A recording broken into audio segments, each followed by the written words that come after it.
नमस्कार दोस्तों, knockout education में आपका स्वागत है। जैसा कि आपको पता है कि नॉकआउट एजुकेशन आपके लिए लेके आया है हरियाणा जीके, जिसके अंदर हम बिल्कुल basic to advance Haryana GK कर रहे हैं।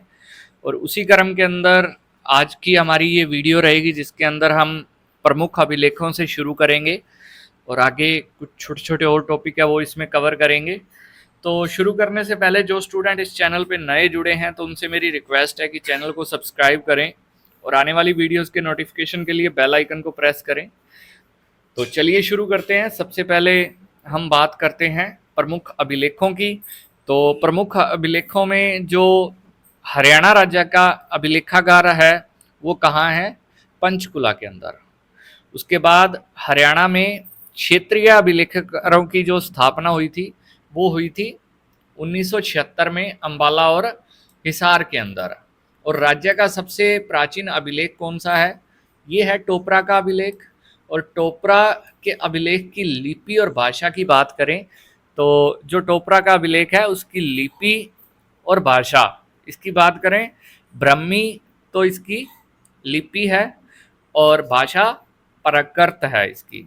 और हरियाणा के इतिहास की जानकारी मिलती है टोपरा के अभिलेख से। और राज्य में बाराखड़ी लिखाई का सबसे पुराना अभिलेख जो है वो शुद्ध जगाधरी यमुनानगर के अंदर है।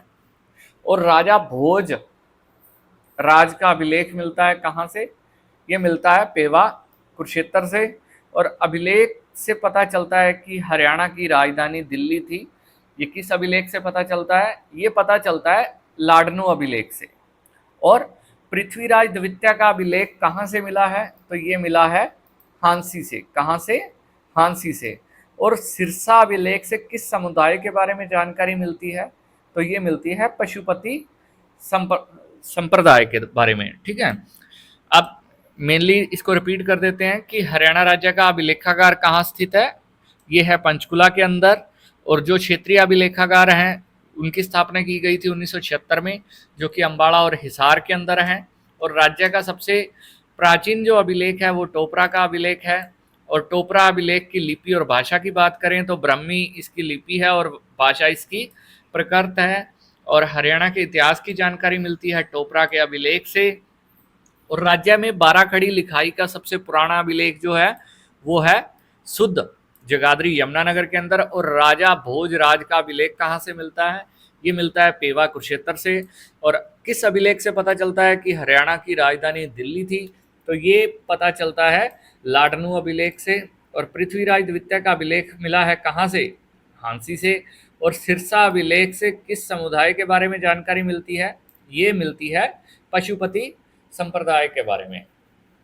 इसके बाद हम बात करें, ये नीचे मैप आप देख सकते हो, ये क्लियर नहीं है, इसके अंदर जो हरियाणा का वनावरण मानचित्र है इसकी बात करें। हरियाणा का जो वन क्षेत्र है उसके अंदर कुल 1614 वर्ग किलोमीटर पर है। और झाड़ी की पूछे तो 174। ये दो चीज़ें आपने करनी है। ठीक है, और परसेंटेज में पूछे तो 3.65% पर फैला हुआ है जो वन क्षेत्र है। और जिलेवार सबसे कम एरिया फरीदाबाद का है। ये कुल क्षेत्रफल की बात कर रहा हूँ। और सबसे ज़्यादा जो क्षेत्रफल है वो सिरसा का है, 4277 वर्ग किलोमीटर। और कुल हरियाणा का जो क्षेत्रफल है 44,212 वर्ग किलोमीटर है। ठीक है, तो ये दो चीज़ें आपने याद रखनी है कि सबसे कम किसका है? फरीदाबाद का क्षेत्रफल है। और सबसे ज़्यादा सिरसा का क्षेत्रफल है। लेकिन अगर जनसंख्या घनत्व की बात करें तो ये उल्टा है। सबसे ज़्यादा जनसंख्या घनत्व फरीदाबाद के अंदर है और सबसे कम जनसंख्या घनत्व सिरसा के अंदर है। क्षेत्रफल में अपोजिट और जनसंख्या घनत्व में उसका अपोजिट। तो दोस्तों आज की वीडियो के लिए इतना ही। इसके अंदर हमने आज प्रमुख अभिलेखों के बारे में जाना और कुल जो हमारा क्षेत्र है वन का उसके बारे में जाना।